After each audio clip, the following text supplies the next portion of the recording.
serikali ya Rais Samia Suluhu Hassan imechukua hatua za kurejesha utangamano katika nchi yetu, ambao sasa nchi yetu ni shwari na kila mtu anafuata utawala wa sheria.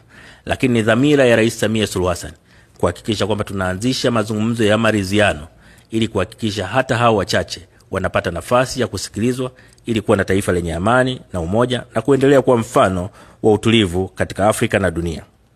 Mheshimiwa Mwenyekiti, Rais Samia Suluhu Hassan amenituma niwahakikishieni kwamba nchi yetu ni salama na tulivu na iko tayari kupokea wageni wa aina mbalimbali kutoka duniani kote kwa mafanikio ya nchi zetu zote.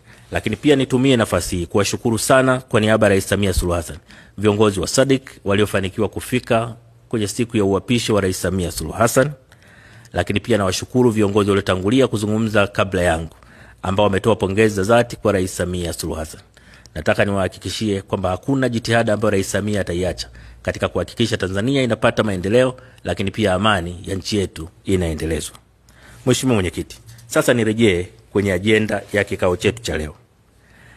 Kwanza nitumie nafasi hii kuishukuru sana Madagascar kwa kazi nzuri ambayo imefanya kwa miezi miwili iliyopita, lakini vile vile kwa uamuzi wake wa kuachia wenyekiti kwa kutambua kwamba katika mazingira waliopo sasa wanaweza wasitoe uongozi makini.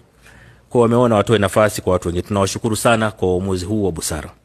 Lakini pia nitumie nafasi hii kipekee sana kuwashukuru Afrika ya Kusini na kipekee Rais Cyril Ramaphosa ambaye daima amekuwa mstari wa mbele kutoa suluhu katika jambo lolote ambalo linatokea kwa nchi zetu za SADC na hivyo kuendeleza umoja wa nchi zetu za SADC.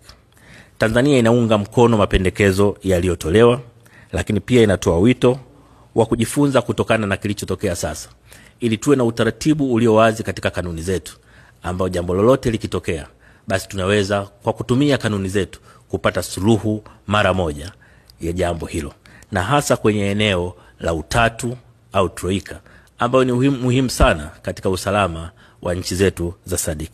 Mheshimiwa Mwenyekiti, nakushukuru sana kwa kunipa nafasi ya kuzungumza.